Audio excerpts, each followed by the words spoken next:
Ok, donc Maxence de Massarène.com. Aujourd'hui, j'ai 6 conseils pour vous permettre d'améliorer votre soulevé de terre. Je pense que si vous appliquez ces 6 conseils-là, votre soulevé de terre va probablement grossir vraiment plus que. Votre progression va être pas mal plus impressionnante que ce que vous avez déjà expérimenté dans le passé. Ok? Parce qu'il y a des petites erreurs simples, des petits trucs faciles à corriger qui peuvent vous permettre de monter vos charges vraiment vite. Ok? Fait que aujourd'hui, j'ai 6 points que j'ai comme réunis de toute la documentation que je connais sur le deadlift. 6 points principaux, toute mon expérience aussi au deadlift. Présentement, au deadlift, je suis à peu près à 315 livres sur environ 5-6 répétitions. Ce qui est pour moi pas pire parce que j'ai quand même un bon problème de genou, tout ça. Fait que, donc, je vais vous montrer un peu comment je pense que vous aussi, vous pouvez améliorer votre deadlift. Fait que vraiment pas des bons conseils, ok? Fait que, portez attention.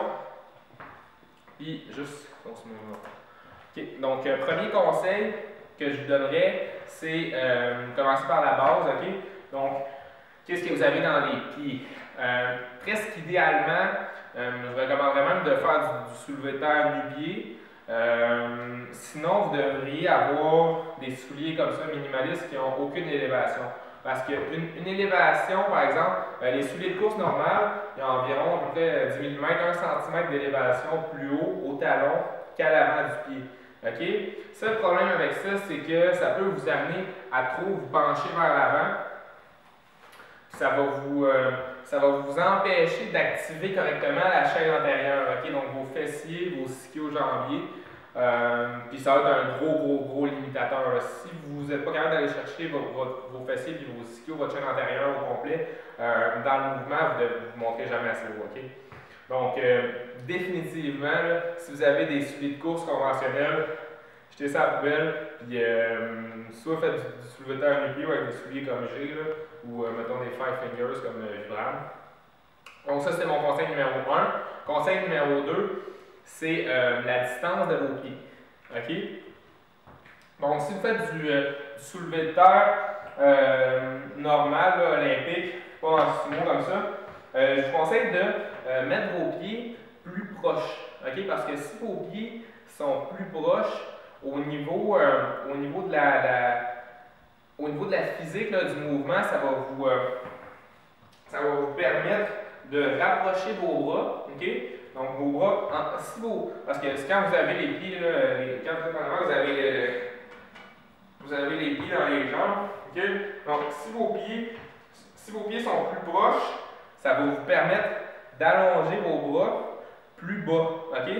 Si vos pieds sont comme ça, là, vous êtes obligé de vous pencher un peu plus pour vous rapprocher de la barre. Si vos bras sont allongés, vous avez moins de distance à parcourir pour monter la barre, ce qui fait que juste avec ce petit truc-là, ça va vous aider à, justement, si vous raccourcissez la distance, vous pouvez certainement mettre plus lourd. Là.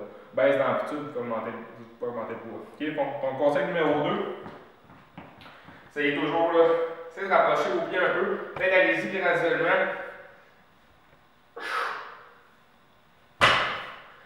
Donc, ça peut être vraiment bénéfique pour vous. Okay? Conseil numéro 3, commencez toujours avec les tibias. Dans le fond, vous devriez toujours avoir la barre le plus près possible du corps, mais c'est super important de commencer avec la barre déjà collée sur vos tibias. Okay? Donc, vous voulez absolument là, commencer votre mouvement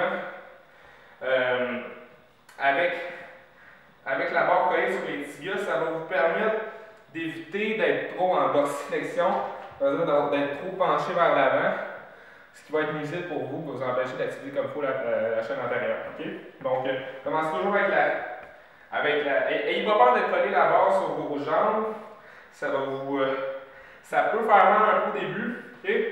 Mais n'importe quel powerlifter va vous le dire, là, ça va vous donner des bleus. Si vous êtes bon au deadlift, là, vous allez avoir des bleus sur le bas des tibias. C'est normal. Okay? Donc, 4. Terminez pas le mouvement en hyper-extension. Okay? C'est-à-dire avec le dos recourbé vers l'arrière. Mais assurez-vous de bien, si je dirais, locker, bien barrer vos hanches vers l'avant quand vous terminez le mouvement. Okay?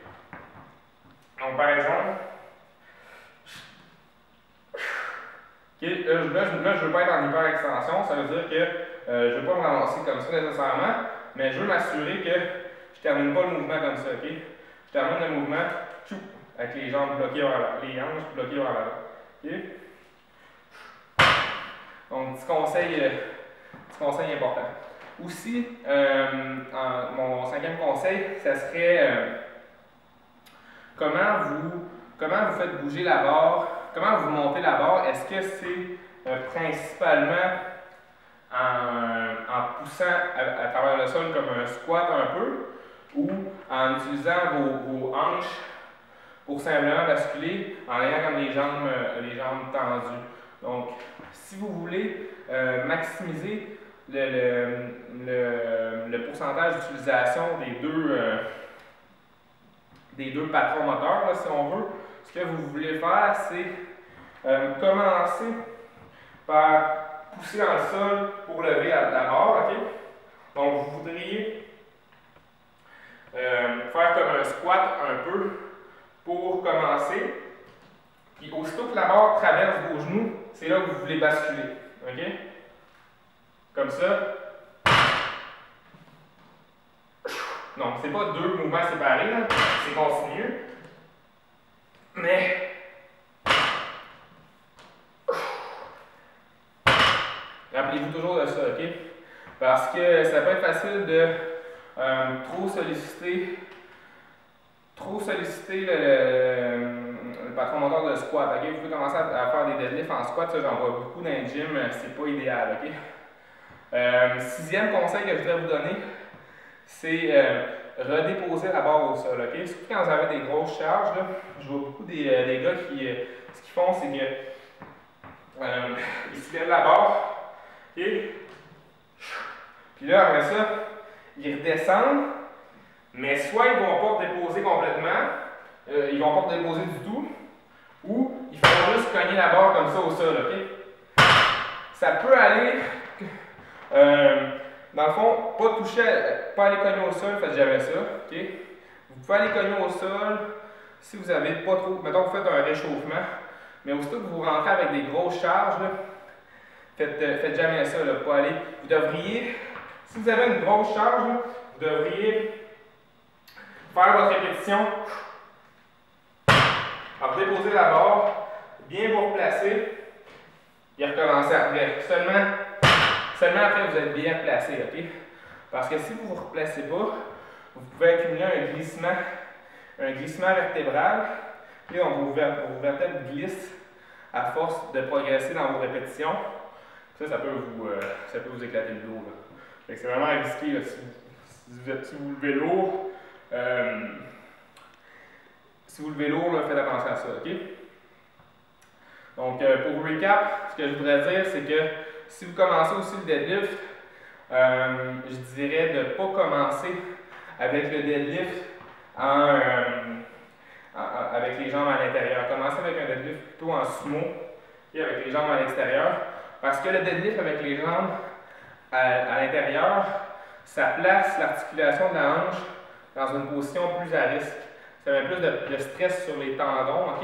Donc, vous devez avoir des hanches plus solides, plus développées. Si vous commencez le deadlift, peut-être commencer en sumo, ça peut être bien.